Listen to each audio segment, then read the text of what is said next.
It's easy to imagine a future filled with flying cars, holograms, and never-ending viral videos. But as the future of work becomes more and more digital, it becomes harder to grasp what that will actually look like and how we will fit into it. We have the opportunity to say, what is it that really takes the most advantage of people's ingenuity and creativity? There's always these moments where technology has forced us into a different direction. And in most cases, it's been positive. You can think of robots and AI as helping you to remove the most redundant parts of your day in your life so you can focus on the higher level thinking. I'm excited about that future. For the vast majority of us, the workplace is rapidly changing, and it can feel like we're speeding towards the unknown. By 2025, 85 million jobs may be displaced by technological advancements, which is a scary number. But at the same time, 97 million new roles may emerge that will be adapted to a new division of labor between humans, machines, and algorithms. There are a whole host of emerging industries that will create a range of new jobs, just one of which is drone piloting. Andy and Nathambi from Wingcopter are using drones to help improve people's lives. We are currently optimizing supply chains in Malawi, specifically delivering medicine. Transit is not possible through roads. So drones come in and help poorer and less advantaged people have access to medicine. And what's really interesting right now with the drone industry is we're seeing drone academies in Benin and Sierra Leone that are essentially addressing the skill gap in Africa when it comes to this high-tech technology. So I see drone technology being such an emerging market that allows for opportunities, not just in piloting, but in maintenance, in auxiliary staff, and in other sectors. For many people, automation is a scary word because they think of machines that are essentially taking away their job. What we all have to realize is that through technology, we are actually going to have better standards, better skilled jobs, more opportunity, and traditional jobs will transition into new and more exciting jobs for the future. Andy and Nathambi's work is representative of many of these new roles, taking machines and making them work for us. In the same way that workers had to learn how to use the machines and tools in the first industrial revolution, it's going to be up to us to learn how to use the tools of the future in this fourth industrial revolution. That means more people learning how things like software and robots function. You can't teach an old dog new tricks, just isn't going to fly anymore. People working today will see the share of their core skills change by up to 40% in the next 5 years. Reskilling will become key to this transition. The good news is that it's never been easier to learn new skills. Many companies are prioritizing training to build a secure future for themselves and their employees, with 2 out of 3 expected to see a return on investment in reskilling their workforce. What's more, the internet has made self-education both accessible and affordable.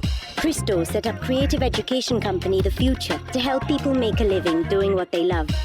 Everything that you want to learn is available on the internet, and we can explore in ways that are very low risk to us. Because imagine the old approach, which is I have to submit an application to university or college. And so that means there's a whole bunch of prep work I have to do.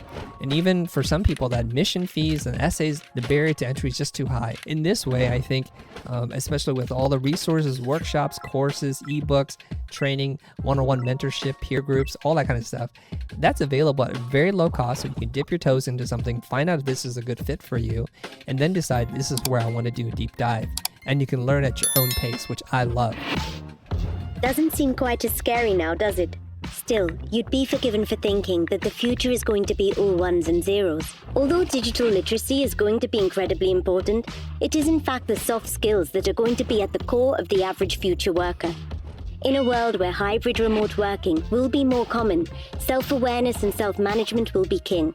Roles centered around employee well-being and community will become more important, and emotional intelligence will be necessary for managers to provide proper support and foster happier, more fulfilled teams. We may even start to see official certification of these softer skills, allowing for greater freedom to transfer between industries.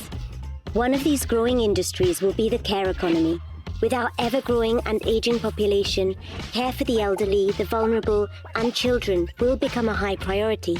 In a society that's increasingly putting well-being above other concerns, this sort of job will become more common as investment moves to social infrastructure.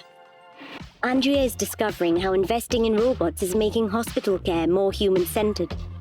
even before the pandemic, we were already seeing the care sector being stretched and there being a renewed focus on how do we really kind of stem the burnout that people are feeling.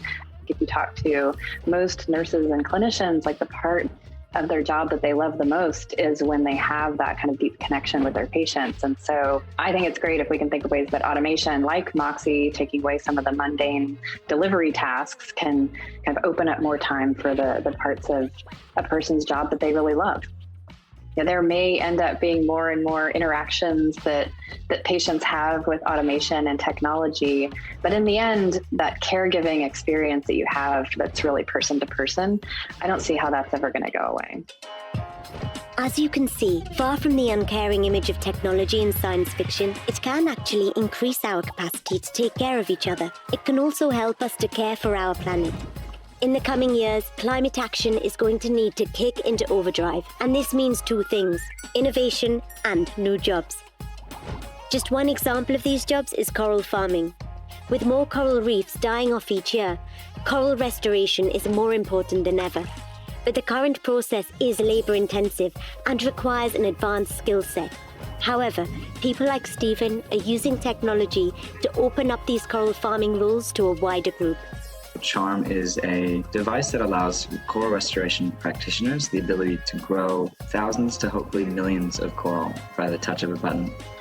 This robot will have on board the artificial intelligence and the ability to clean coral, feed coral when they're hungry, identify pests, and do the general maintenance tasks that a lot of people need to do but don't quite have the time or resources. There is a growing need for people to be working in this space for green technology, for sustainable practices. What we actually need is a group of people to say, this is the kind of future that we want, where we integrate technology with the environment and we flourish. And we want to have a job in an industry that promotes thriving. The future of work is coming. For some, it's already here. It can be a bright future. A future that can improve our well-being and the well-being of the planet. So while automation can sound scary, with careful regulation and policies that promote equal opportunities and inclusion, there are ways it can make our working lives happier, more effective, more human.